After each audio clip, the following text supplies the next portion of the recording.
नए साल की शुरुआत होते ही इजराइल हमास के लड़ाकों पर कयामत बनकर टूटा है। हमास इस युद्ध में अब जहां कुछ कुछ बैकफुट पर दिख रहा है, तो वहीं इजराइल चुन चुनकर गाजा के महत्वपूर्ण ठिकानों पर कहर बरपा रहा है। अब इजराइल ने गाजा में एक बहुत बड़े एयर स्ट्राइक को अंजाम दिया है। हमास के गाजा स्थित मीडिया कार्यालय ने कहा कि इजरायली सेना ने पिछले 72 घंटों में गाजा पट्टी पर 92 हवाई हमले किए, जिसमें 184 लोगों की मौत हो गई है। इस भीषण हमले में सैकड़ों लोगों के हताहत होने की खबर है। न्यूज एजेंसी सिन्हुआ की एक रिपोर्ट में कहा गया कि इजराइल के हवाई हमले में कई पीड़ित या तो मारे गए या घायल हो गए हैं। इसके अलावा कई लोगों के अभी भी मलबे में फंसे होने की आशंका है। इजराइल के इस हमले को गाजा पर की गई उसकी सबसे बड़ी सैन्य कार्यवाही बताया जा रहा है।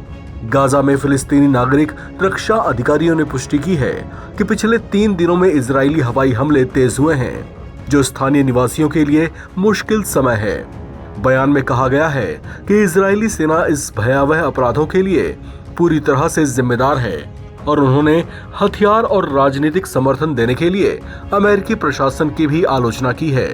उन्होंने अंतर्राष्ट्रीय समुदाय और संयुक्त राष्ट्र सुरक्षा परिषद से इन जघन्य अपराधों को दर्ज करने के लिए स्वतंत्र जांच टीमों को भेजने का आह्वान किया है।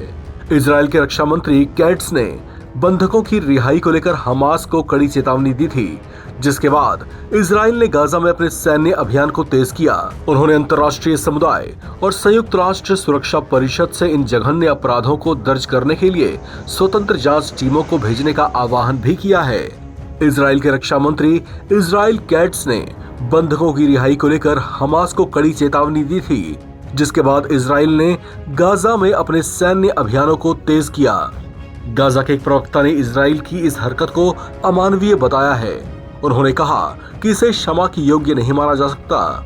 साथ ही उन्होंने कहा कि इजराइल गाजा में आंखें बंद करके बम बरसा रहा है, इस बात की परवाह किए बिना कि उसका शिकार छोटे छोटे मासूम बच्चे भी बन रहे हैं।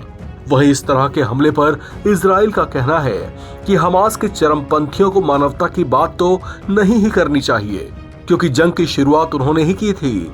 इनका कहना है कि हमास वालों ने ही पहले बेकसूर मासूम बच्चों और निहत्थे लोगों को मौत के घाट उतारना शुरू किया था, जबकि हमास वालों ने ही खुलेआम कुछ महिलाओं के साथ बर्बरता की थी और उन्हें मारकर गाड़ियों में बेशर्मी से घुमाया भी था।